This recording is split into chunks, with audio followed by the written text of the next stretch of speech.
the fun facts you need to know. Carl rings the bell and the members show to the GMP morning show. Featured guests will come and they will blow your mind. The audience will do so in kind. A little vanity mixed with some insanity on the morning show with GMP.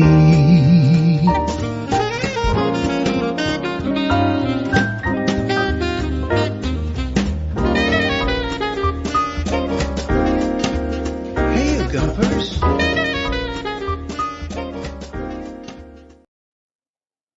Very interesting. Well, you'll have seen from the quizzical look on my face there that I'm not sure if you were hearing the music on the intro, because I wasn't. And I did. I was thinking to myself, as I turned off the computer last evening after the phone-in, it's a streaming, because you can join us on the screen when we get a little bit political and go off-piste and away from Portugal issues. I saw update and close down, and we know that can mean trouble, don't we? And that's the first bit of trouble from last night's update. Oh, Microsoft and Windows, you're amazing. And why can't you just leave things alone? I'm a fine one to talk anyway. So I wonder if you can let me know if I can be heard now, and whether you heard the intro, because you might have done. I didn't. And anyway, it sounds like people are too busy fighting over who was the first liker today. We're, of course, into Consumer Tuesday. We've got a packed show for you today. 3 top people with 3 top tips, respectively, in the world of tax minimization and protecting your wealth in these uncertain times. Nuno Mendes, the Bear Grylls of the insurance world, joins us from Winsurance at 9. And live from Lisbon today, we've got Sarah from Spartan FX, joining us at 9:30. She'll be with us at the meetup tomorrow. Did you, all of it loud and clear? That's fantastic. I'm so pleased for you. I'm so pleased that you could hear the intro. I really don't know why I couldn't. And apologies for the for the coughing, for one thing. Apologies for the coughing, and apologies for the strange look on my face. The Windows-inspired look on my face at the start of the show. So a fantastic show lined up for you today. Very busy show on Consumer Tuesday. Yep, heard the intro. Thank you, Mama and Harry. Mama and Harry flushed you out this morning. Thank you so much. Love it when we see all the regulars in, and we love it too when we see people who don't usually comment saying hi. Thank you very much. Matty, what's this? Said yesterday that Sarah will be at the Silver Coast meetup this week. She will. She is with us this morning on the show and at the meetup tomorrow. Both. It's not an either or situation, as we're so used to in this political world of ours. It's both. Let's get into a both conversation, not but and this morning. Okay, tomorrow, I need to tell you before I forget as well, it's the Ask Anything About Portugal Wednesday, of course, as every Wednesday is, but it's foodie flavored. And of course, Owen will be with me, and we'll be going through a number of dishes that we hope, Portuguese dishes, that we hope you have tried or will try. Your feedback on those will be fantastic, what you thought of them. And we also have a giveaway, dinner for 2 at Cairo in Caldas. Please only take part in that competition. It's dinner for 2, and it's the belly dancing evening. That's the picture I wanted to show you of the belly dancer. I will do that tomorrow. It's so incredible. The videos I've seen of people enjoying themselves at Cairo, having an Egyptian meal in Portugal, while the dancer is moving among them. And then, but of course, by the end of it, a lot of other people are up on their feet and having a go at the belly dancing as well. Absolutely brilliant. And isn't it generous of Cairo to offer us dinner for 2 on Friday evening, this coming Friday? So please only take part in that if you are able to attend. And we'll have a little bit of fun with that. We'll have a little competition tomorrow morning to give away a dinner for 2 at Cairo. Find them on Facebook and give them a like already, because part of the conditions of entry will be that you will have liked their Facebook page. And in the meantime, I'm looking for a cheeky question that unites Egypt and Portugal. Now, I'm struggling. Honestly, I'll be honest with you. Behind the scenes, I'm scratching my head and struggling. The researchers on this program are working really hard to try and find a question that unites Egypt with Portugal. What comes immediately to mind when you think of Egypt and Portugal in the same sentence? But join me and Owen tomorrow. Oh, and Andy. Andy sent in an amazing video of cooking sardines. So we'll hopefully Gilda won't be watching that. And we'll be able to play that with impunity tomorrow. So all sorts of food-related matters tomorrow. But if you've got broader questions, both Owen and I have lived in Portugal for a little while as expats now, foreigners, extranjeros, and we will be delighted to talk with you from our experience. A quick name check, because Paul Correa will be, just not Paul, somebody's in the green room, limbering up and getting ready to come onto the screen to talk about minimizing tax and protecting wealth, fiduciary wealth management, of course, and Paul Correa. And I think he's got himself a new microphone. Some of you who are bothered about such things might be pleased to hear that. So hopefully all will be well at around 8:40 when Paul comes on. Always fun to talk to Paul, and he might have a few investment tips for us as well, of course. So top three tips for people moving to Portugal. And actually, a lot of these tips will apply to you if you're not, I suspect, as well, that you may be able to glean some information if your intention is never to come to Portugal, but you just like watching the show. I don't want to exclude you. Chris Smith is here. The slug is in. Miguel with a happy Tuesday. Moaz is in. Moaz, you're amazing. You were with us last night. We had a fantastic conversation yesterday evening. Great to get George on the phone as well. This is Muck Sparta. Who? Marty's in as well from Alaska. Matty, as aforementioned. Baddy, thank you for your feedback earlier on my lack of feedback. Baddy, you were hearing loud and clear. Stephen's in as well. Who else have we got in this morning? Who was first in, I wonder? Is Deagle in this morning? I think Deagle is. Lots of love to you and the family, Deagle. We had a little conversation on WhatsApp, so all the best to you and family there for this morning. The God Squad tip of the day. Let's squeeze this in, shall we? Where did I play his jingle yesterday? I'll come back to the jingle. He's got a fantastic mashup of Chariots of Fire and Star Wars, thoroughly appropriate, and of course tips from the scales of Darth Vader, and the wonderful scales here, as you can see on the screen. Made by Salter, but I think they look like a flattened Darth Vader face. The scales of just is, and let's bring you the tip of the day then. I'm feeling a lack of theme tune, I've got to say. I couldn't hear it, and I missed that. It's part of my ritual for getting started in the mornings is hearing the theme tune. So Coach Turner, God Squad tip of the day for you bon viveurs, you growing old disgracefully. If you want to start running, make sure you land on the ball of your foot, because nothing hurts more, right, than running incorrectly, I think.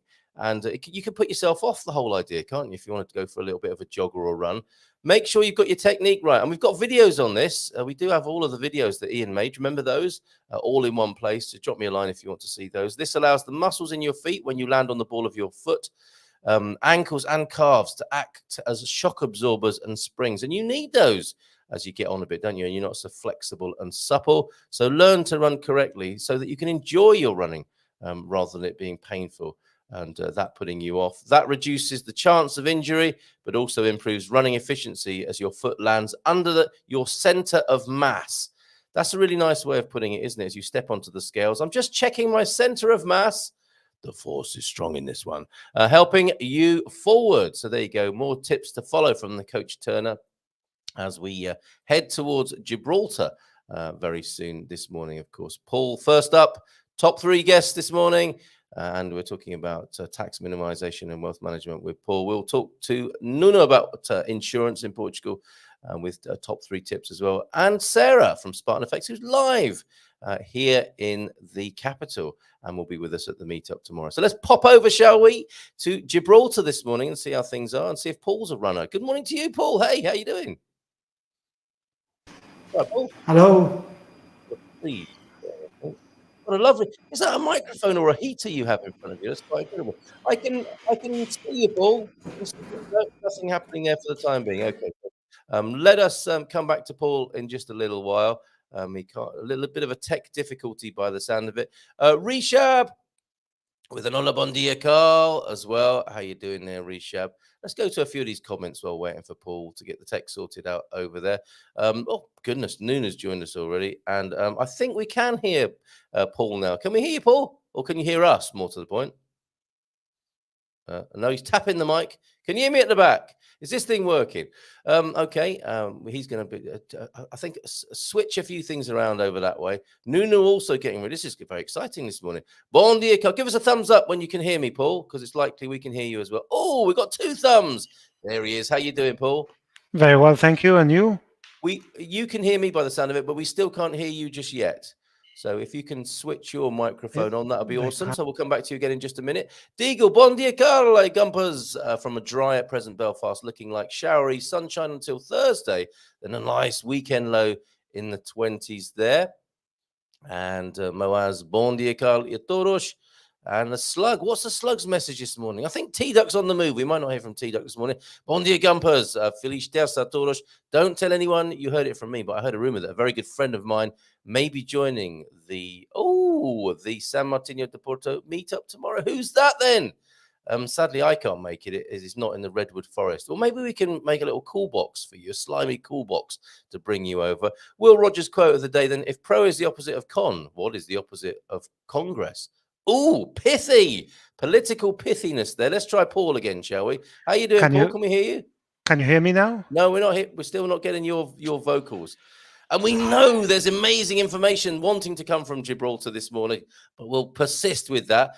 Keep tweaking your microphone settings. We'll get there in the end. Or I'll tell you what, Paul, if you want to give me a call, look in the private chat, in the chat between us.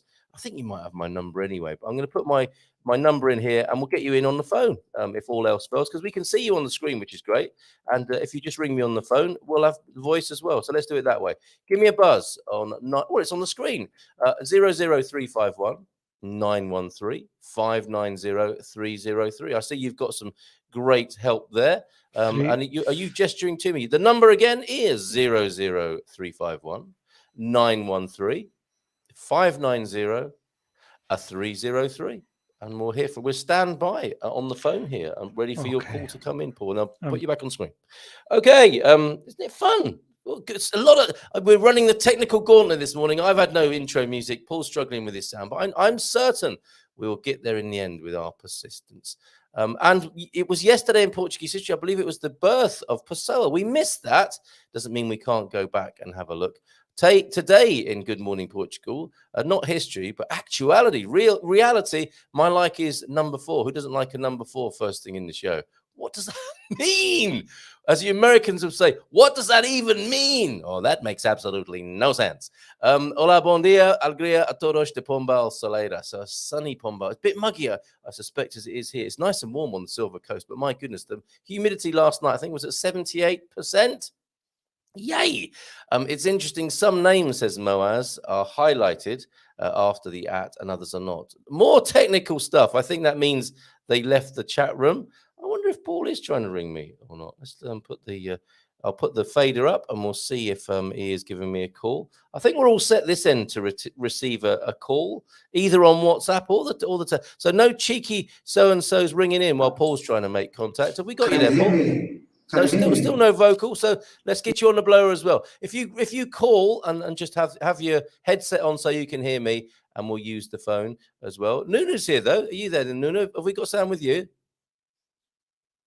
It might be my problem here. I think it's me, isn't it? After this Microsoft update, why can't I hear my guest? This is turning into a very difficult situation for me. So, Paul, rest assured, it's not you or your technical help. It seems to be at my end. And I've absolutely not got the foggiest why I'm unable to hear my guest this morning. And that's why I couldn't hear my music this morning. So, talk among yourselves for a minute. And we'll see if we can get you on the screen. Paul, talk to me again. Hello there. Oh, we got feedback now. That's no good, is it? Paul, I think I might be able to hear you. If you turn your phone off now, let's see if we can hear you. I think we're good. I think we're good now. Can you hear me? What a start to the show this morning, Paul. I don't know about you, but I'm always very afraid when my computer says, do you want me to update before I turn off? What choice do you have sometimes, especially when they're desperate to have you have their new product? I think that's what happened. And I've even got the strangest of backgrounds behind me. It does say Good Morning Portugal, which is a good thing. But we've got you now. That's the main thing, Paul. How are you? Very well, thank you. And you? Well, a little bit stressed this morning, I have to say. But I'm feeling those stressful vibes leave my body as we speak, because it's good to see you. Good to talk to you. And sorry, I had my new microphone on, but I thought that was the issue. Yeah, isn't so that we're terrible? back to headsets, but we'll be back to the microphone. It's next terrible time. when that happens. It's terrible when that happens. But we've got you now, and I'm going to put the right background on the screen, and all will be well in the world as you tell us about tax minimization and wealth protection. Top 3 tips in these crazy times, Paul. But actually, before we do that, how are you doing? How's Gibraltar this morning? Yeah, all good. Yeah, nothing to report of Nothing else note. to do anyway. Great weather, and yeah, looking forward to my trip to the UK next week. Are you? From what Okay. I can see, we will be blessed with glorious sunshine. So Busy, busy, busy. Are you at any yeah, conferences or places where people can actually meet you? Because I know that's been very popular before. When you've had a visit to the UK, people have wanted to go, yeah. where's Paul? I want to see him. What events can they meet you at, Paul? No, well, exactly. I mean, there's been a couple of your followers of your community meeting me in London. Yeah. I'm always happy to meet members of the Expats in Portugal community in London for a chat about their situation, whether they've already moved to Portugal or whether they're planning to do so. So I'm there from Monday the 20th till Thursday the 30th of June, both dates inclusive. Okay, So very good. 20th to the 30th of June, I'm available. If anyone wants to have a private chat, I'd be delighted to meet with them in London and have a no obligation conversation about their financial affairs. Fantastic. And of course, this is pitched because it's the Good Morning Portugal show as top 3 tips for people moving to Portugal. But I suppose if you're in UK and people are staying in UK, you can still help them with those sorts of things. Absolutely. I mean, it's that transition from one country to another and the cross-border implications, Ah, tax okay. implications of exiting one country and arriving in another, which is Yeah. so important. But yes, 3 tips I would give them. One is make sure your UK pensions are transferred across to a structure that works. I think there's a lot of headwinds in the pension industry in the UK. And there's things to consider when you're transferring your pensions across. Yeah. I think the window of opportunity for transferring pensions is closing down. You The do. UK introduced a new rule in November 2021, which is a traffic light system where the seeding scheme determines, it's supposed to avoid pension scamming, but in effect, it can be a blocker on a UK pension transfer and make it very painful. But it all depends on Oh, where sorry. you're transferring your pension to. Is it a regulated entity? Are the trustees in a regulated jurisdiction? What is the investment advice and the advice that's been given? And then the seeding scheme can decide what to do. And then, of course, there's this talk about the overseas transfer charge of 25% being extended to the EU now that the UK has left the European Union and there's no longer an obligation to meet the 4 freedoms. One is the freedom of movement of capital. So there's always speculation, particularly with so much friction between the UK and the EU, now more recently with the Northern Ireland Protocol, which I Yes. think it's going through the Houses of Parliament this week, and they're going to try and tweak the agreement or make some changes. So, Paul, when you've is got that a general thing? Can I ask you, is that a general thing? Because I'm hearing that governments seem to be putting things into place where they're not allowing wealth to move out of the country. Is this the contraction of the purse strings domestically? They don't want money going abroad, right? They want it in the coffers domestically. Well, absolutely. I think now, unfortunately, when you enter periods of global turbulence and uncertainty, you want to, and you've got big industry like the UK pension industry lobbying the UK government. It's all about keeping assets in-house, so that makes it very attractive for the UK government to tighten things up. So definitely, Carl. And they can blame When the one is moving to Portugal, they should really think long and hard about not delaying the decision about the UK pensions and making sure it goes into the right structure. EU. And Yes. that's one of the tips. The second one involves UK inheritance tax planning. How do you move your pension to the how do you move retirement savings into Portugal in a Yeah. tax efficient manner, which at the same time provides protection against UK inheritance tax. And I think I've mentioned it a few times, and I'm never going to tire of saying this, because I think it's another opportunity that might close further down in the future, and that's qualifying non-UK pension schemes, which Okay. are QNAPs. And QNAPs has a double benefit. One is that the Portuguese pension legislation allows for retirement savings that have already suffered tax in the home country. So Yeah. in other words, you've saved money over your working life after having suffered tax on your income. And Yes. those are savings, whether it's property and rental property you've sold, whether it's ISAs and other investments, you can effectively put them into a qualifying non-UK pension, immediately removed from a UK estate, which ticks one of the boxes, because there's no inheritance tax in Portugal, but there's certainly your UK domicile is likely to prevail, and you can mitigate potentially UK inheritance tax. One benefit, and the second benefit is that you can draw income from that scheme as a short-term annuity in Portugal, which will limit the tax potentially under non-habitual residency to 1.5%. Oh, Not bad, is it? Isn't it? well, that sounds pretty One good. and a half percent for non-habitual residents. For Yeah. other tax residents, for once you go outside the 10-year non-habitual residency tax rules, then your tax will be between 2 and 7. So again, very, very tax efficient. Okay, good. I mean, I was going to have a sound effect with a whoosh, was as it went over my head a little bit there, Paul. You know me with these sorts of things. I'm a bit basic when it comes to this sort of stuff. No. You're the but other The three people things. here. Go on, sorry. Yeah. Well, there's three things. There's qualifying non-UK pensions. Happy to talk to anyone about that.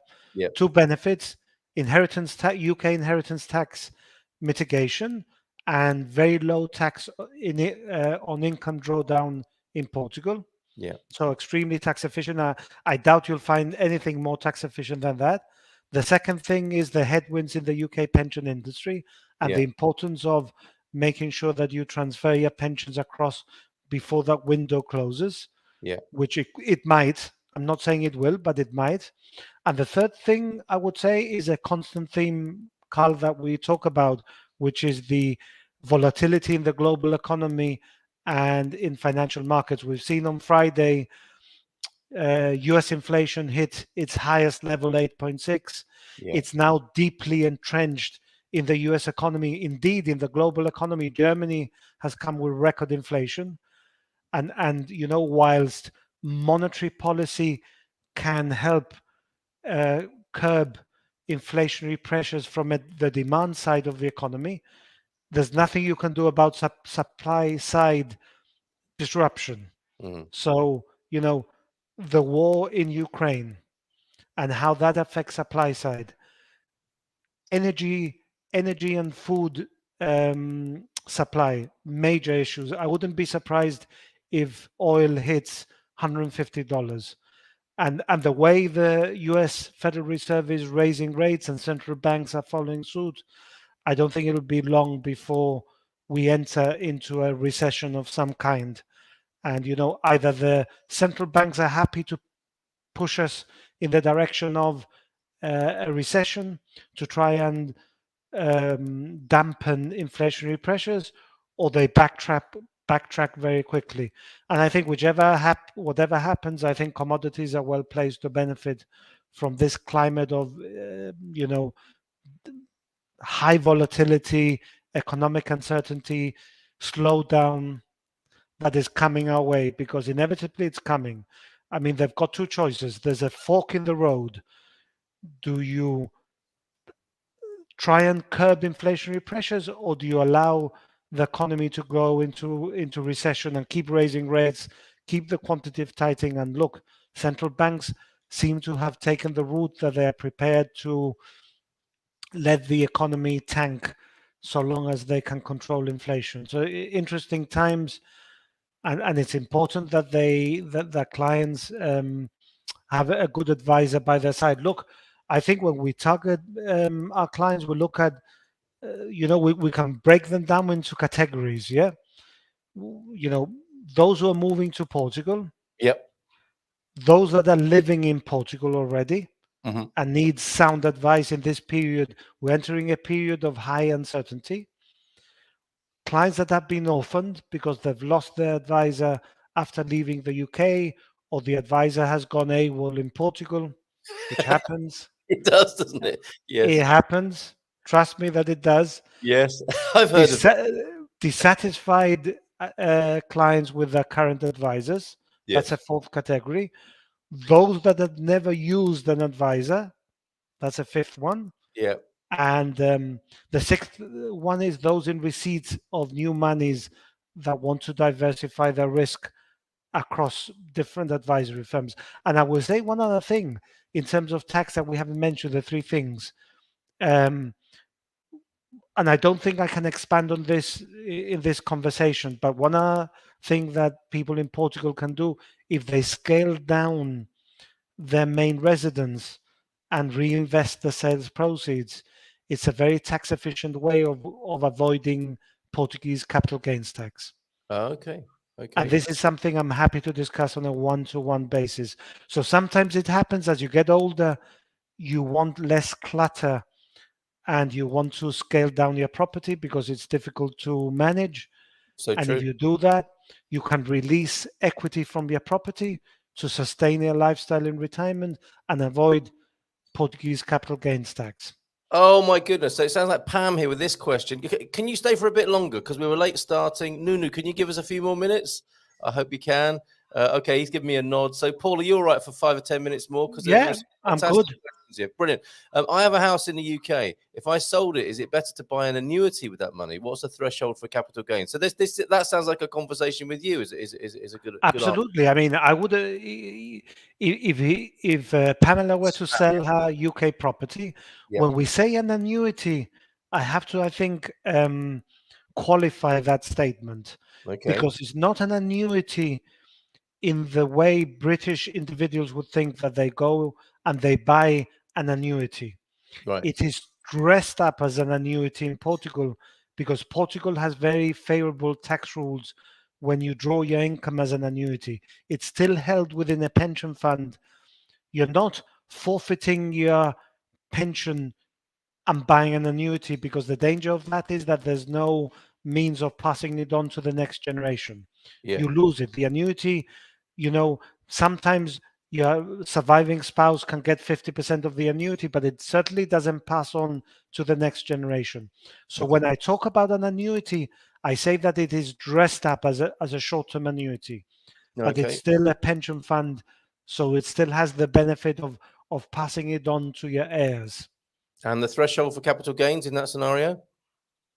There's no capital gains within the QNAP structure. Sorry, I didn't mention that. Once it's within that holding, that QNAPs, it is growing free of Portuguese capital gains tax as well. Yeah. Okay.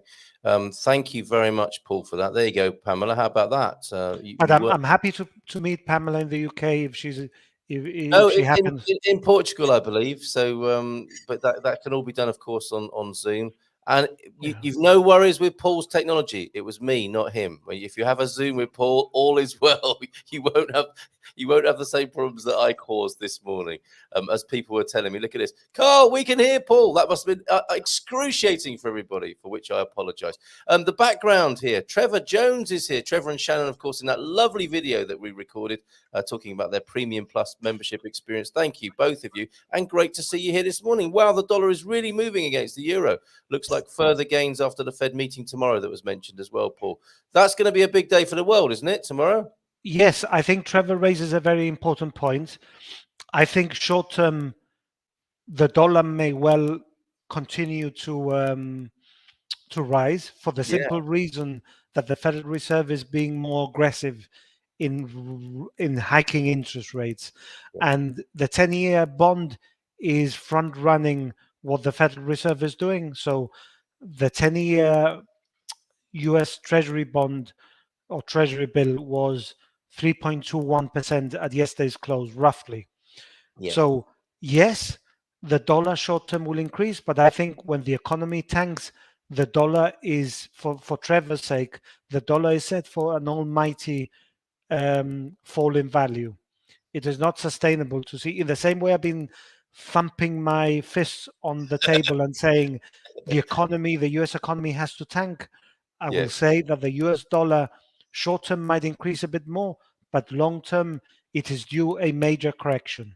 Yes. So there you go. Wow. So it will go up. It may continue to rise and rise and rise, but the bigger the rise, the bigger the fall, of course, as we know with these things. I think we're close now to the end game, or to the top, Oh because my goodness. it's already outside normal trading ranges.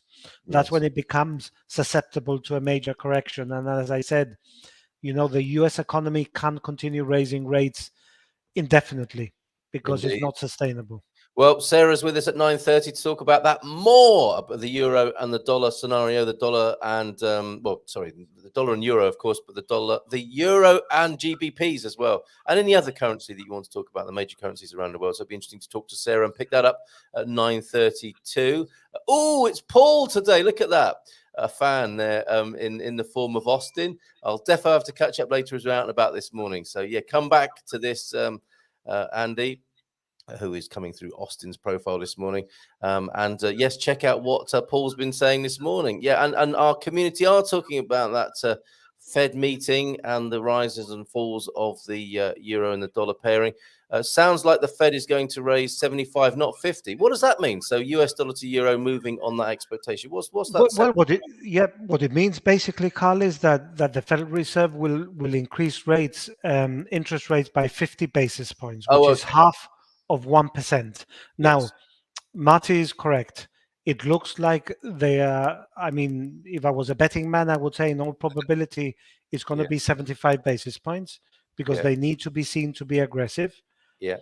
But because the economy is starting to slow down, and you look at things like purchasing managers index and index of manufacturing and so on, I wouldn't be surprised if they cut it down to 50, and equally I wouldn't be surprised if they wanted to go in really strong and they did 100 basis points at 1%. But I would agree with Marty, in all probability it's going to be 75 basis points, but it's anyone's guess, because this expectation of rising rates is pushing the market lower. People don't realize, but the Nasdaq is already down 33% since its peak in November 21. Oh, 33%. That's bear market territory. We're yes. in bear markets. Yeah. People don't think about that. When the COVID slowdown came in 2020, the market dipped for 5 weeks, you may recall.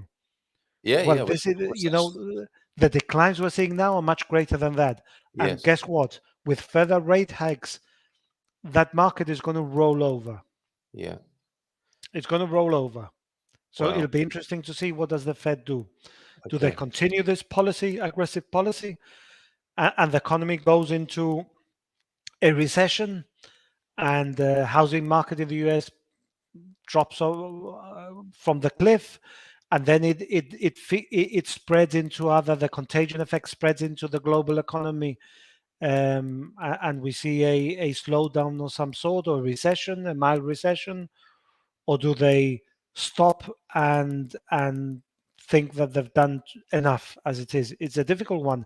As I said, no matter what they do with interest rates, it won't be sufficient, because this is not just a demand problem. Yeah. It's a supply chain issue due Yes. to the war, and they cannot, monetary policy can't control supply chain disruptions, like food and energy. Yeah. There's no tools in the box to deal with supply side issues. So So there's stuff. it is moving the financial furniture around on the financial Titanic. Then is what you're saying. Well, they can. It helps a bit on the demand side, but on the Yes. supply side, it's completely outside their control. There's Yeah. nothing they can do to avoid supply side disruption due to food from Ukraine being the bread basket of Europe, and Yeah. the energy from Russia and the ban that they have. there's nothing they can do. Well, we shall see. Marty, thank you very much for that. Trying to get your money out of Celsius, as with many other crypto platforms, convert it to Fahrenheit. It will look bigger. What does Paul think of the collapse of crypto, Paul? Well, that's very interesting because, Carl, because I did see Celsius, and I have this ongoing discussion with my son who Yeah. thinks he's extremely smart with crypto. And I mentioned Celsius, and he went awfully quiet. That's all I can say. But Celsius, the problem, you know what it is? It is a pyramid scheme. Right. And everything is fine so long as someone else goes into crypto and bids the price higher. Yeah. But what we've seen is a stampede of clients wanted to draw money out of Celsius. Yes. And then the problem is that they haven't got the means to control this. And and I think they have stopped any withdrawals that's what from happened, the platform. The platform, interestingly, I saw it yesterday. I read, because it's not my thing, but the Celsius was on the platform was promising, and the way it worked is you put your crypto there, and then it was, I think, like security for lending other crypto. And they were promising those people putting their crypto on the Celsius platform a return of 18%. Of course, it's a pyramid. Once it goes, excuse my French, tits up. A financial term there. Yeah, it's a financial term. Yeah, you be trying to be as eloquent as I can. Then it's a problem. It's a major problem, and I think we're seeing across the crypto space, some have fallen 90-odd%, and even the best ones. I was checking on crypto, peaked at 68,000, 23,000 yesterday. Yeah. That's a decline of 66%. I think that ends the debate of whether crypto is no, value. Oh, come on. Not all cryptos are created equally, are they? So Bitcoin isn't structured in the same way as I understand it. And also, we do have to say, don't we, that the fiat currencies are pyramid schemes as well, aren't they? They rely on pumping in at the bottom or printing money. They're just bigger moving vehicles with more investment, aren't they? So it takes longer. But it's the same dynamics are at work, aren't they? Like a run on Celsius could equally be a run on the bank. Not entirely, because you could say that governments have the resources of a nation to back it, and they've got some reserves, right? Foreign currency reserves, some gold. But yes, I would agree with you. I don't think it's comparable, but I would agree that maybe this is pushing us back into pre-Bretton Woods, whether we have gold as a reserve underpinning the printing of money.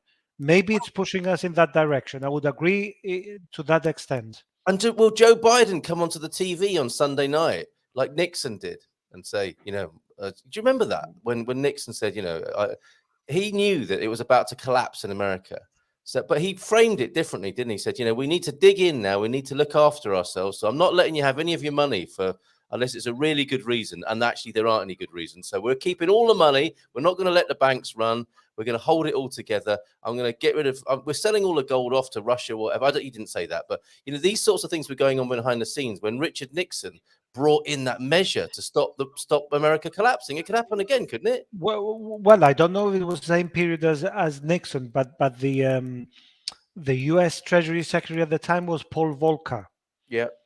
And he was the one that was pushing, I think, rates aggressively higher in response to high inflation.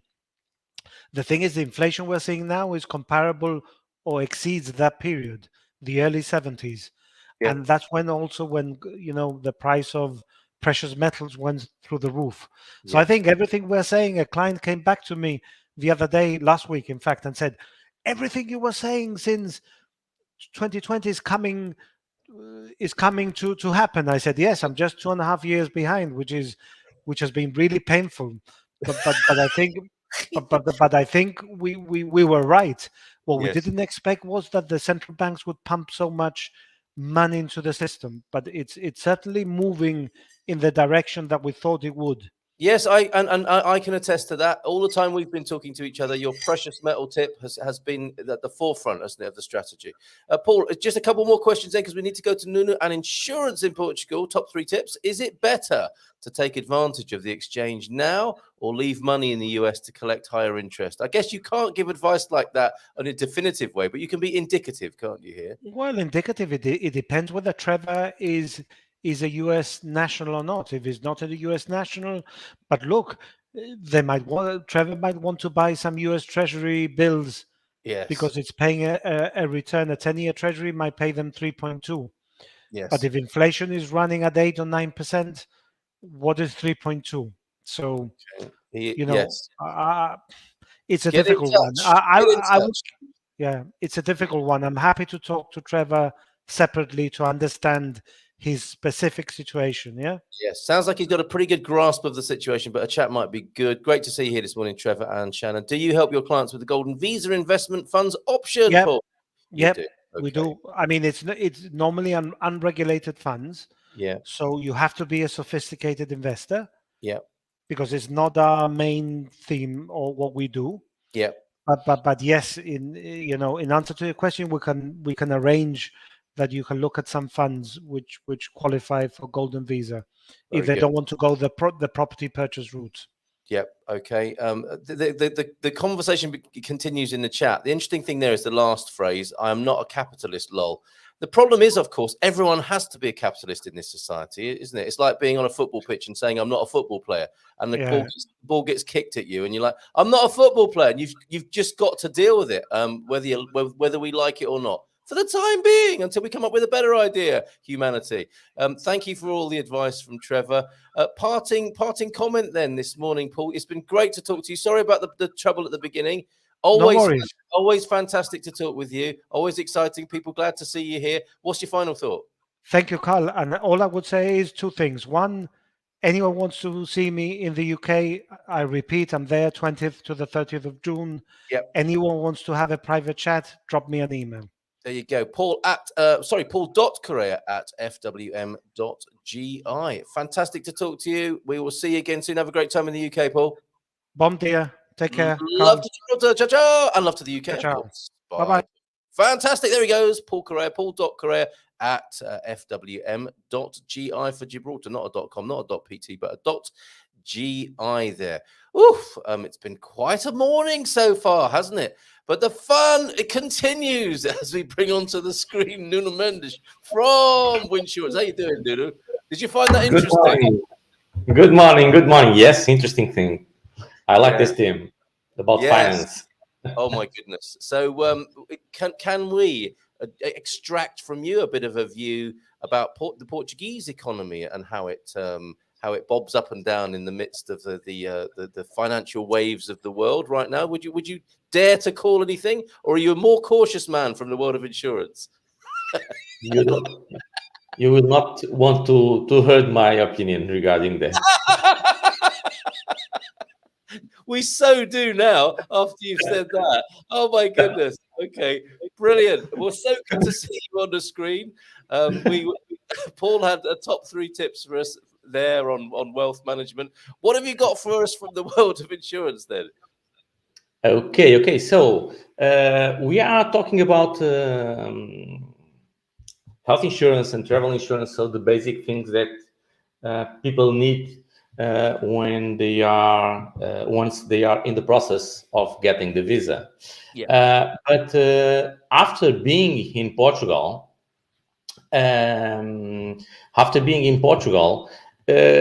how is the life here, and what are the implications regarding normal things like I need a maid or a gardener to work in my house, or just to paint the roof on a room.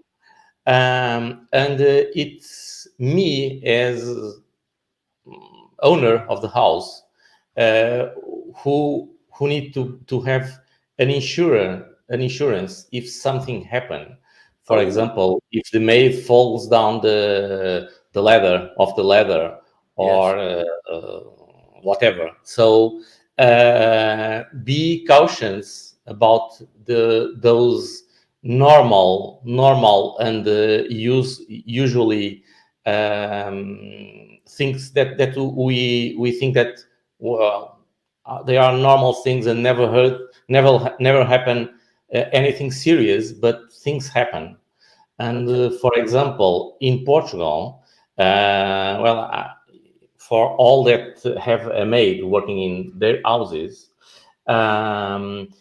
if a car accident happen or whatever during the the course Yeah. between their house and our house Oh, in is transit to work. in transit. Thank you. In transit, the insurance must cover that everything that could happen to the maid due to an What? accident. So from Yes. door to door on the way to work, not just on site, as it were. Correct. Oh my goodness! So that's really useful information. But it applies to if you have a cleaner, a maid, a gardener, anyone working as a professional service coming into your home, presumably. Yes, exactly. Right. Exactly. I have the liability. Yes, you have the Everything liability. is And correct. I have a feeling you might have a solution for that bombshell that you've just. Yes, it's a workers' compensation insurance. Okay. It's the acidentes de trabalho in Portuguese. But just the key point is be aware Yes, of indeed. the situation. Okay. Yeah. Okay. And well, that's quite a shocker, and it's the sort of thing you wouldn't know unless you were told by someone in the know, like Nuno this morning. That's amazing. And is that a part of a home insurance policy, or is it a separate policy you need for that? No, it's a separate policy Is it? because yes, because this team is is not an insurance team. Well, actually it is, but it's not an insurance team. It's a legal team. Okay, so it's and the insurances they provide coverage for this. Yes. Okay, Yeah. Okay, well, it's very normal. All the insurers have, or almost all the insurers have this sort of insurance. So it's the key point is be aware that if I have someone working in my house or in my garden, I have the liability to this person. Okay, and so there's some amazing feedback and comments coming in already. Some personal stuff about you as well, which I should read out, and a question or two, other questions. The amazing Nuno, such a wonderful human being. Nuno is the epitome of my perspective and experience of what Portugal is. This is a lot to live up to this morning. The insurance guru. Look at this. Well, Yoda. Not the guru, not the guru. Remember that I like to be the second, Yes, not the course, first. right. The advisor to the big kahuna. Okay, all right. I have full insurance. Lee is saying for my business, and always try to mention this to new customers. So, can the tradesperson overcompensate with their own insurance, even though the liability is yours as the person inviting them into your home? I think that's what Lee's getting into here, because he says, I always make sure trade people have their own coverage. And I think he also lets these customers know that he's covered, which is a useful selling point as well. Actually, it's a tricky theme because legally, everyone, also the maid that works for her or himself, she must have workers' compensation insurance. Yeah. Okay. But it's the employer, not the employee, the employer that needs to confirm that these people, the employee, temporary employee, have the insurance. So if he or she doesn't have, I cannot give work to put them working for me under my orders. Okay, so in the final of the line, Yeah. The employer, regardless if I'm talking about the business or a family theme, okay, issue, is high who must confirm and check if they have the insurance. If they don't have, I need to insure them. Okay. Hey, wow. So All right. in the final of the line, it's me who The is liability stops. Yeah, the liability stops with the person inviting the employer who's inviting the employee onto the site. exactly. Oh my goodness. Okay, so incredible information all the way this morning. Not only can you win a dinner for two at Cairo, there's all that financial information which was rich, thick, and creamy this morning from Paul. But now this in the insurance world from Nuno. Would I be an employer? Says Mama and Harry, or is it not an independent contractor relationship? Either way, the liability is yours, right? Correct. Yes, that's the bottom line there. I'm not sure Correct. what you can do about this from Pete. Absolutely fascinating. I may have to dust off my maid's outfit, and I can feel an accident coming on. I don't think there's any insurance available for that, is there, Pete? No one should have to No. see Pete in a maid's outfit. I want to be insured against that, but I don't think such a policy exists. No offense, Pete.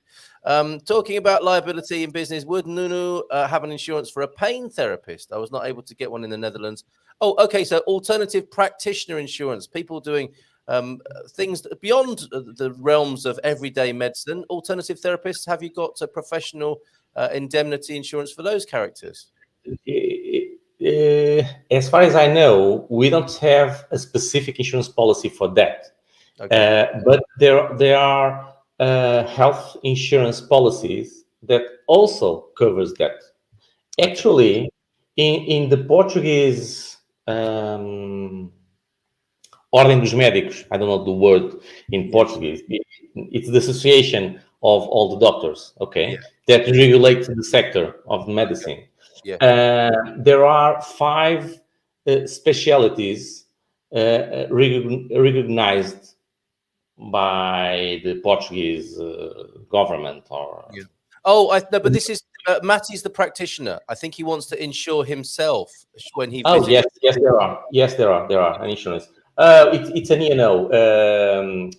Yes, professional liability that he wants. Sounds like a yes there, Matty. And also, sorry I interrupted you there, Nuno, but as you can hear, some people may be able to employ Matty with some of the health policies as a pain practitioner.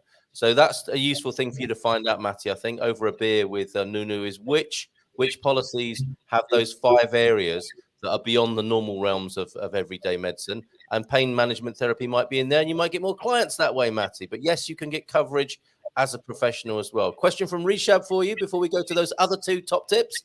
Hola, Nuno, how do you have a medical travel insurance product that covers other EU countries as well? Yes.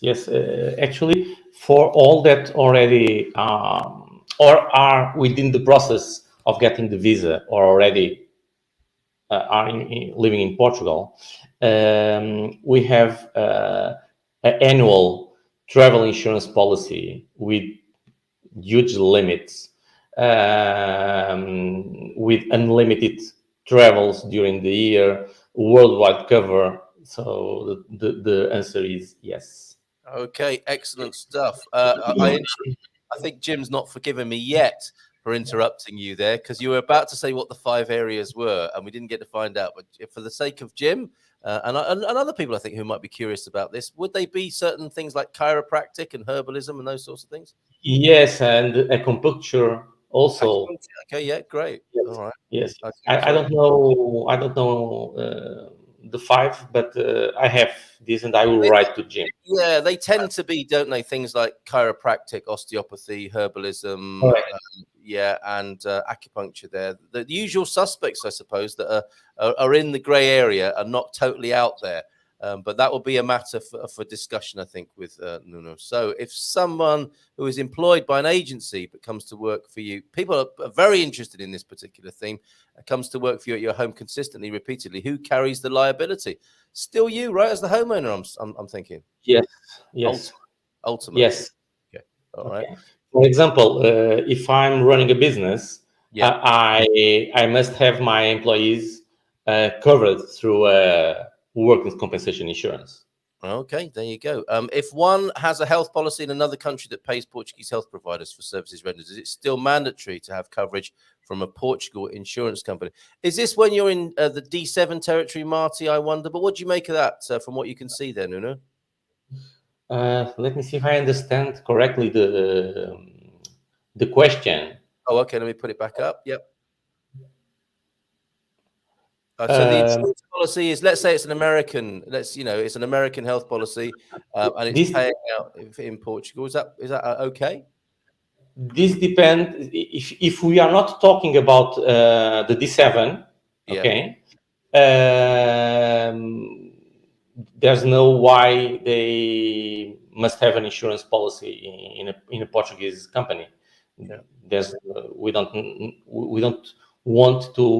need that. Even if I'm in the process for the D7, if I have a worldwide health insurance policy, and there are a couple of them, like Bupa, for example. Yeah. I believe that they are accepted by the consulates or embassies, and I put the focus on the I believe, because, and as Gilda very often says, it depends of the consulates or the embassies. So yeah. Okay, so the gold standard, I think we can assume from this, is that it's best to get it with a company that's recognizable by the Portuguese authorities, whether that be at consulate level or government level, just to be sure. Yeah, I mean, have a chat with Gilda about that as well. But I'm leaning towards the safety of a more obvious Portuguese company than a worldwide or otherwise registered health insurance company. Mama and Harry, I think this has been a shocker for many people, including Mama and Harry here. If we're going back to the tradesperson, if she says yes, but in reality does not, if there's a problem, am I still liable? I think the answer is yes, isn't it? It is. Definitely. That's the bottom line here. The liability is coming back to the employer or the person who invited that person into their premises to do the work there. The policy needs to cover the requirements of the D7 or other visa. I think Slug trying to help out, James trying to help out with Marty there. Marty, you know where we are if you need a fuller answer on that. Two more things then. Top 3 tips. We've done the contractors, the workers coming into your property and the insurance required for that as the gold standard, the belt and braces. You wanted to talk about roof racks and bike racks. That can be a little bit spicy sometimes, right? Yes, because especially now in summertime, we all see often bicycles on the roof, in the rear of the cars. Yeah. But the basic car insurance policies don't cover these. So if a rooftop trunk falls down, or the roof rack for the bicycle and damages the car that comes or provokes a car accident, the liability cover of the car insurance could not cover this. Yes. So you must ask the insurer to cover this specific situation. Otherwise, the usual and normal car insurance policy don't cover this risk. Do not make assumptions. Now, we haven't spoken about this yet, Nuno. I don't know if you know this is the case. I was stopped by the GNR on Sunday. Are you familiar with this story? Oh, you're not familiar with this story. Okay, I can tell you. No. But I know them. My sad story. Here it is. So I had that, and then I had that, and then I had that. It's the 3-step process, isn't it? Stop, salute, and pay out. Okay. Okay. And why? Why? Because I thought, and I've got my insurance from you, and I'm very pleased to have got my insurance. It was very easy. I have to say, I agree with everything everybody said so far about you being the guru of insurance and how easy it was to get my motoring insurance. A first time for me, of course, in Portugal, getting motoring insurance. Get the little square in the window. Can I see the paper as well? Oh, I need paper as well. Yes, you need paper as well, because if you don't, that's a 60 euro fine.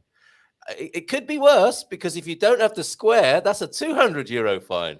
So it's kind of, he made me feel better about my loss. So the assumption I had, which was you only have to have the square in the window, was not true. You need the paper in the glove box as well. So print out the. You know what? When I was going to the cash point, Nuno, I thought to myself, when Nuno sent me the insurance details, or the team sent me the insurance details, I've got a PDF. I know. I'll go back and say, officer, I've got a PDF. I've got a PDF. Guess what he said? Guess what he said, Nuno? You must have the paper. No? He did. He said, no, you must have the paper. And anyway, I've already started writing the ticket. As soon as my pen hits the paper here, you're paying. So, no, and now, and I don't know if you are aware of this. That is actually a very silly situation, because the authorities, they have access to a national website where all the plates are registered. So they can check if your car, because it's not you, it's your car, is insured or not. But they things about Portugal. I didn't finish yet, so wait for 30 seconds. Bear with. On the national budget, the fines regarding car issues triples from the last year to this year. I bet. So they are, yes. So they are looking for fines and more fines and more fines.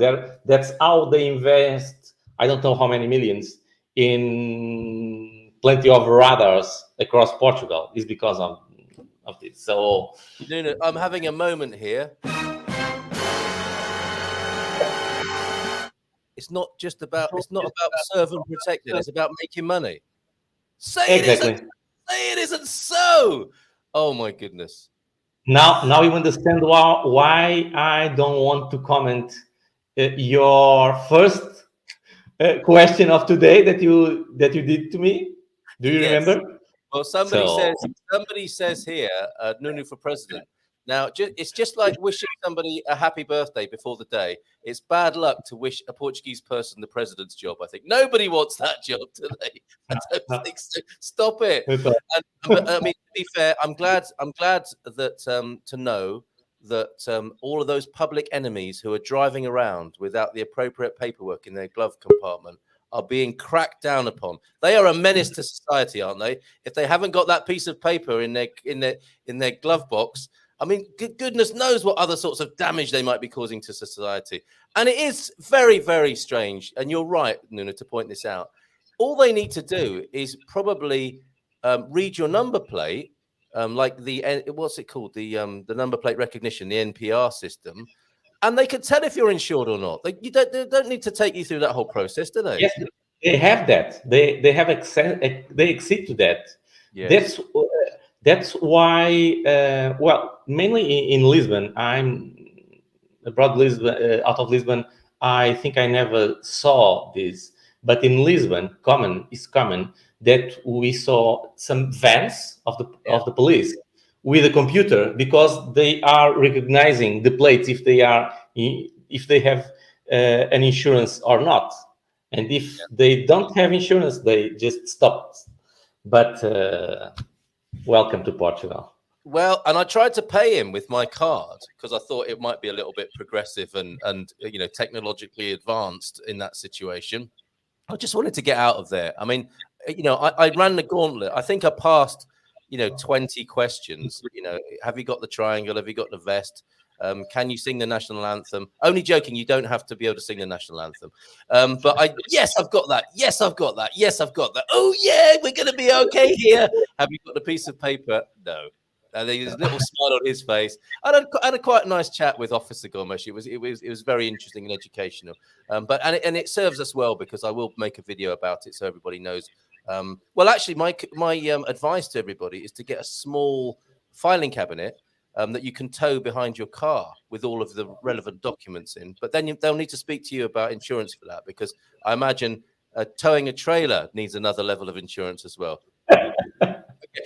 Final tip from you. I don't think we got to the third one. Sarah's really in the green room. Sarah, yes, no problem. We talk on the next one. No problem. Oh, okay. All right. Well, it's been very educational and informative. Let's bring Sarah on so that we can say hi, because I think we're all going to be hanging out soon, aren't we? Sarah, good morning to you. Are you live in Lisbon? I am live from Lisbon. It's very exciting. Do you like our capital? Do you like our capital? Love it. Love it. Just arrived yesterday and loved it. Yeah, everyone's so friendly. It was lovely. What were you expecting? Taxi company at the airport. They said, if you need anything while you're here, just call. Everyone's super friendly. Went for dinner last night. Obviously, I'm by myself, but they were lovely. Everyone was, looking after me. Yeah, very friendly, I would say. And that looks like an actual hotel room. Some people, when they're on Zoom, have that backdrop that they put up. That's a real Lisbon hotel, right? You've got it is, yes. That's fantastic. Well, I'm glad you're having a lovely time. What are the high points so far? I know you haven't been here long, but how was your meal? How was your dining experience last night? Meal was lovely. I went to a Portuguese restaurant. I thought, really, as I'm here, I've got to have some Portuguese food. Yes. So I found a restaurant a couple of streets away. I think it's called Mr. Lisbon. Is the name of the restaurant. Highly recommend it. Safe. I had octopus. Of course you did. Very nice. You obviously didn't see the Netflix program about that, or is it a long time ago? Well, welcome. Sorry, if that my Wi-Fi, I might be in and out. You're absolutely fine. No, all the technical problems are mine this morning. We can hear you loud and clear, and it's so amazing to have you here on the show live from the capital, actually in the country. And if people want to meet you, they can pop along to the meetup tomorrow on the Silver Coast, and you'll be with us there in real life. In real life, in person, definitely. Yes, we're coming along with Nuno tomorrow. So very excited about that. If you can come along and meet us. Isn't that superb? Okay, Nuno, did you want to give us that third tip or say anything more this morning? Or is it just too much? No. It's enough. It's enough now. Sugar. All right. All right. I am so looking forward to seeing you both tomorrow. Nuno, bye for now. And thank you so much for your excellent Sarah, I, and Banana Slug. Oh, how about that? It's all right. Yes. No. Oh, sorry, I cut him off in his prime. He's just about to say something else. Sorry, Nuno. Look at that. Surprises all round. Was that a surprise to you that the Banana Slug is joining us? I mean, that if anyone who's just tuned in, that will have sounded a little bit weird, won't it? Nuno saying me and Banana Slug. But James is going to be with us at the Silver Coast meetup tomorrow. That's fantastic news. A rumor that was washing around earlier on and now confirmed. Fantastic. Sarah, earlier this morning, we talked to Paul from Fiduciary Wealth Management. The Fed are meeting tomorrow, are they not? So whilst you're having a great time here in Portugal and in Lisbon, exciting things happening in the background in the world of currency, right? It is, yes. I've just sent some graphs over to you. I don't know if you have them. Oh, would that be on Outlook or on WhatsApp? Email. Yeah, I can. That's all right. I'll go search it. Tell us what you think. Tell us what you think might happen in this next 24 hours and what the impact might be, because this is serious stuff. We were talking with Paul about it, and he, from his point of view as a wealth guy, his perspective is, America has been fending off its recession by printing more money and pumping the economy. That can only go on for so long. Everyone kind of knows that, don't they? But when is the call? And people are getting a little bit. An extra sort of heightened sense of awareness about this.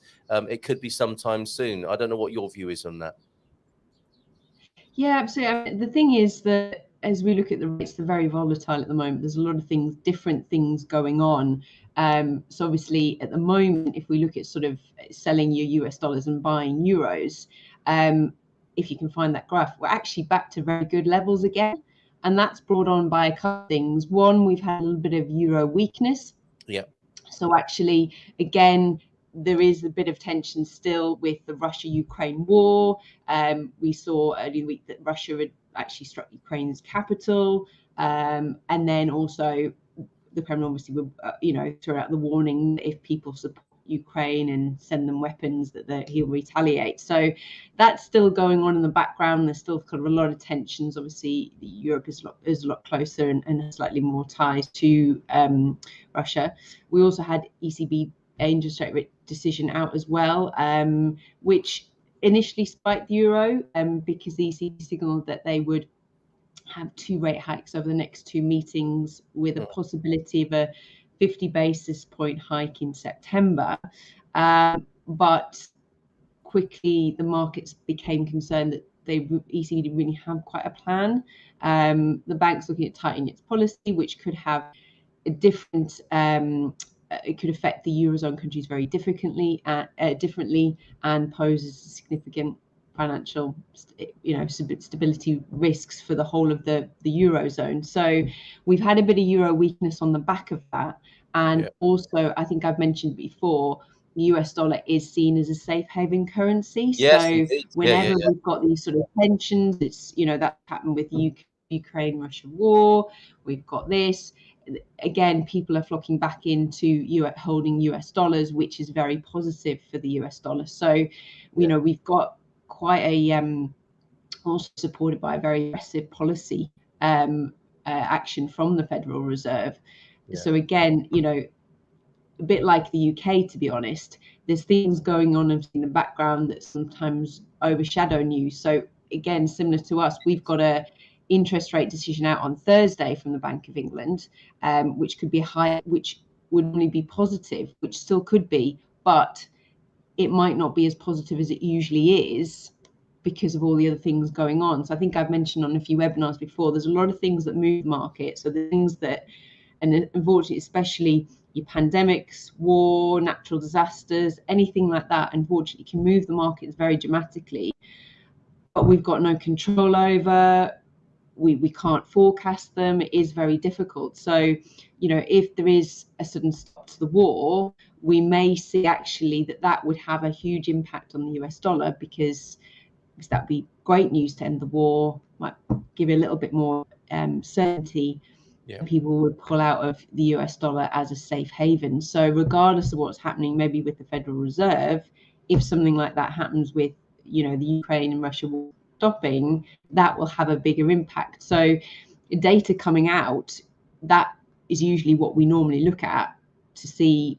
We can forecast it. Sometimes some of it's already priced in. And, we can, as I said, forecast a lot of that and kind of what we can expect. But when you've got those other things in the background, they can often overshadow data, which is one of the issues.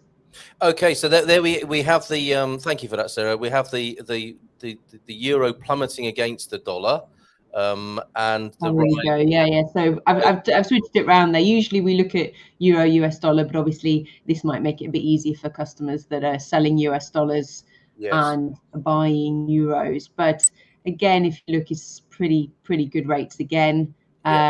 So really, really good times.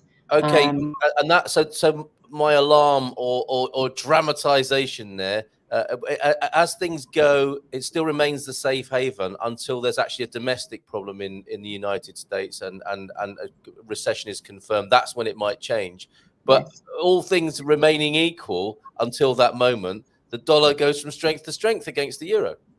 A little bit at the moment, yes, exactly. And I think that's the thing, is that when's that turning point? So that's the bit that's obviously a little bit unpredictable at the moment with some of the things that are going on, and it could happen like that, and obviously we could rebound on those gains that we've had. Okay, and Trevor Jones, who's been with us this morning, keeping a keen eye on the situation. We're also mindful of the EU deposit insurance versus the US FDIC there. as you would be. Anything else to say? I mean, we're focusing there on the dollar euro pairing. That's the phrase that I've started to use since talking with you.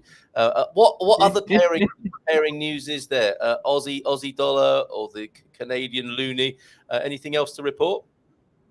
Well, as I said, when with a lot of the different currencies, again, if I don't touch on the pairings, we're happy to go through them. You know, we deal with people that are selling Canadian dollars, that are selling Aussie dollars, New Zealand dollars, Singapore dollars, Hong Kong dollars, all the way around the world as well. So there's obviously a lot to consider there as well. So if there's any pairings that we do not touch on, please do get in touch and we can go through them in detail as well. Yep, and top 3 tips. So we've had those from Paul this morning, from Nuno. Well, we had 2 of 3 because we got some seriously involved in employer liability.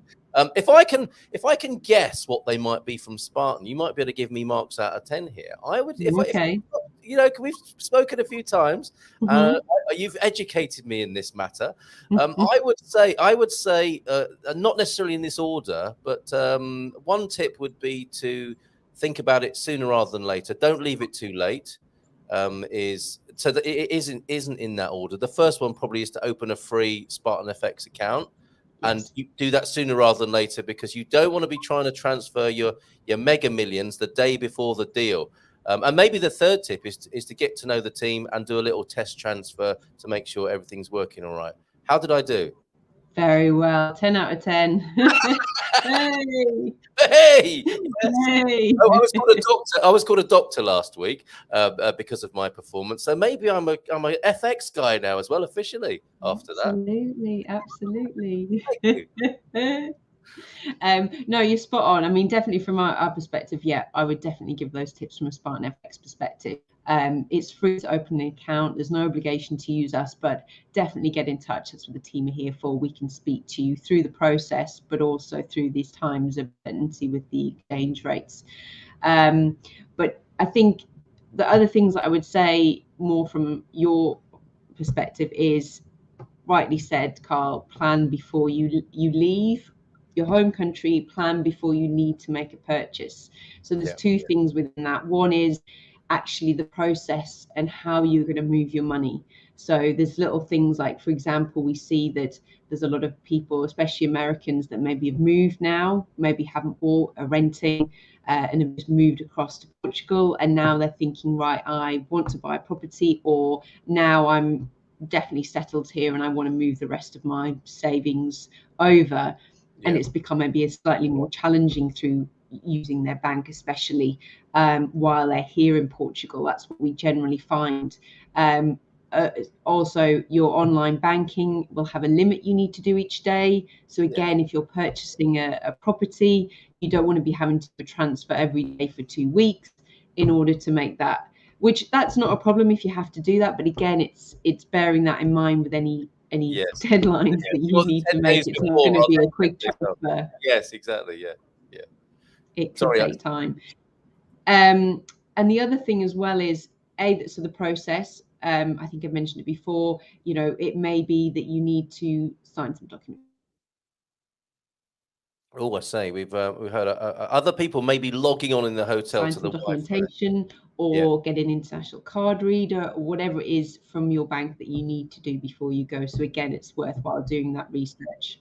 Okay, all right, brilliant. So we lost you slightly there. I think sorry.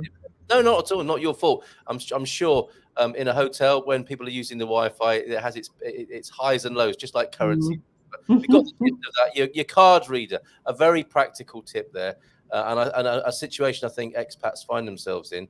Where's that thing that looks like the pocket calculator that used to be on my desk at home? I need it now. And they go on the forums. Has anyone got the NatWest thing that I can do the thing with? Please, I'll send the courier over to your house. I'll do anything I need it. And just that little bit of kit, or even if they're doing it on the phone and they haven't sorted out their phone from the old place to work in the new place. There's all those little things that your team are well aware of from your perspective of dealing with hundreds of people, thousands of people, and can create a relationship with somebody in the team, which we know people have here. I'm surprised James has been so quiet this morning. Normally he's here with his a bit of love for Neil. of a morning. But spot on for us, Sarah. That's great to know. Hi, Jim. Yeah, hi there, Jim. People who know and love you here this morning. And I'll come back to those NHR comments a little bit later on, because I think that's a really good point you make there, Marty. I'll deal with that a bit later on. Anything else you want to tell us this morning? Looking forward to tomorrow. Yeah, absolutely. I mean, so carrying on with my tips, again, thinking about it before you move or before you have a purchase to make, that be a car, a house, is the exchange rate, because as we've said, it is quite volatile, and it's worth factoring that in. So what I normally say to people is, especially when you're purchasing a property, when you're purchasing in your home country, you'll generally be given a price that you need to pay for that property. I mean, yes, there'll be fees and the surveys and there's, the extra things, but generally the price of the property is the price that you pay in your home country. That's what you'll find. Now, what happens when you come pay, all of a sudden someone says to you, right, that's going to be an extra £5,000, $10,000, you weren't expecting that. You hadn't budgeted for that. Now, it doesn't necessarily mean that that's going to happen to you, but rates do change. So when you're looking at a property and you're working it out on today's exchange rate, for example, and you think, right, that's going to cost me that in Aussie dollars, Canadian dollars, US dollars, that could be different when you actually come to purchase. So that's part of what we do around looking at the exchange rates and monitoring them for you.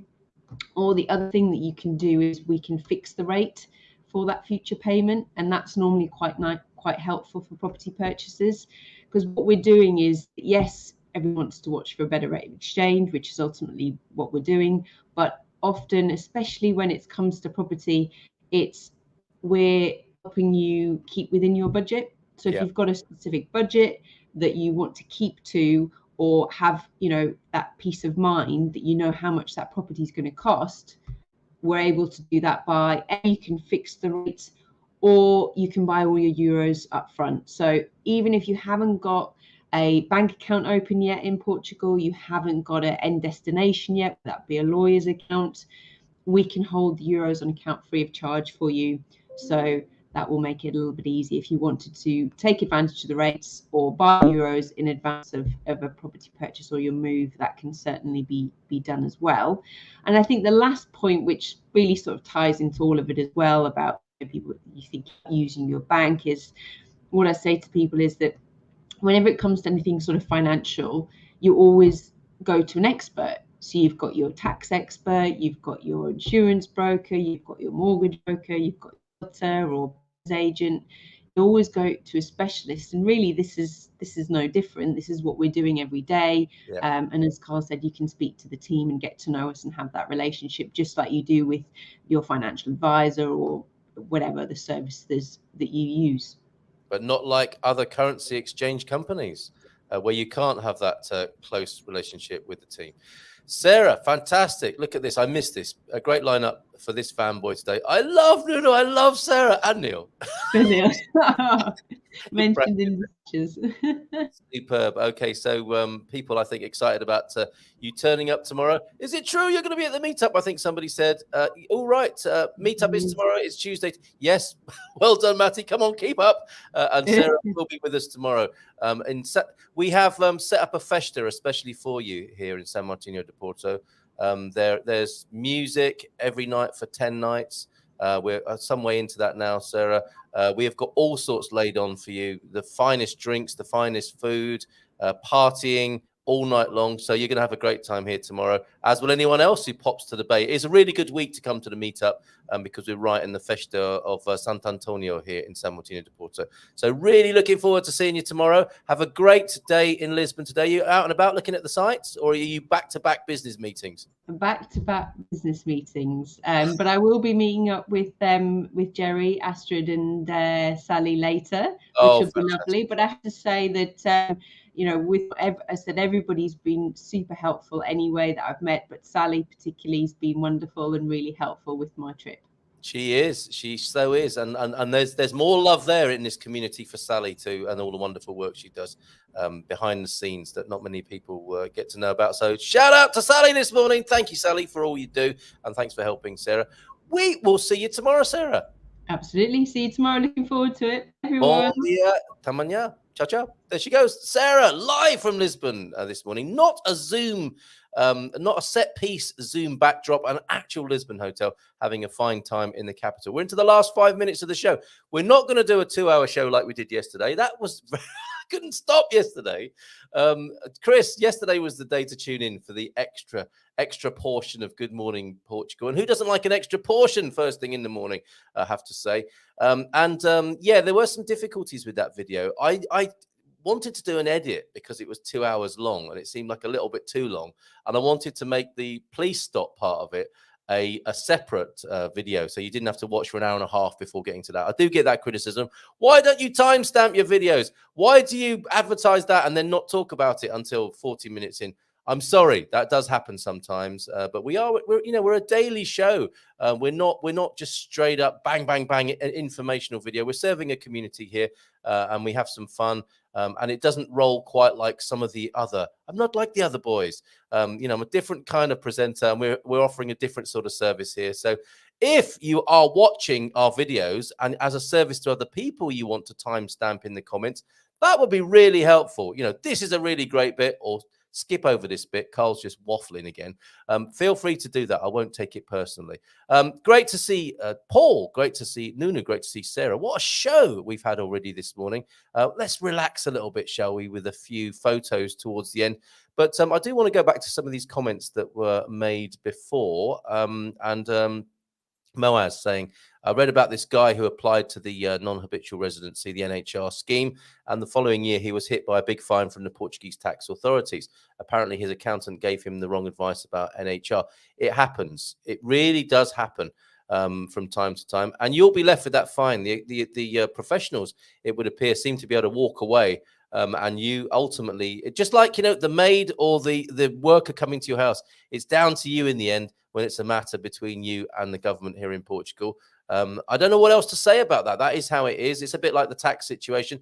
Plan to give 50% of your earnings away. It may be better than that, but be realistic about it. And people have nodded in agreement with me. It can be up to about 50%. Portugal is not a tax haven. It's a great quality of life, and possibly part of that comes from the tax revenue.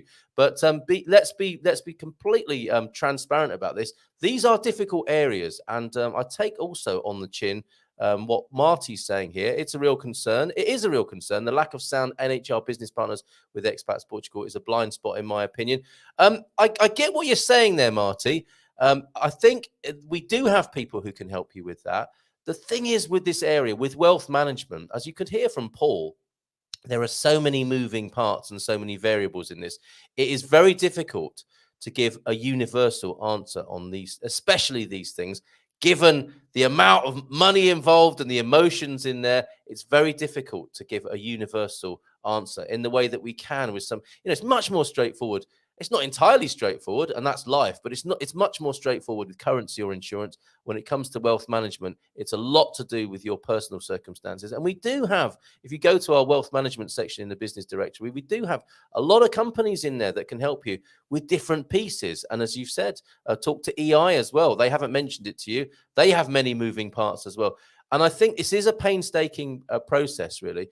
It's important to reach out to the people in the business directory and take advantage of their first appointment. Hopefully, many of them offering a free appointment for that first bit. Sound them out. I think the legwork has to be done, the hard work, the graft has to be done to ascertain whether this person can help you or not in your particular circumstances, okay?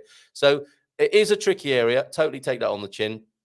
But the help is there, and you have to do the work to find out who can help you in this new situation, and get the vibes for yourself as to whether they are the right person for you. And that involves talking to all of them, I suspect, to go through a process of finding the person who's right for you. That's how it is with accountancy, right? And that's how I think it is with wealth management.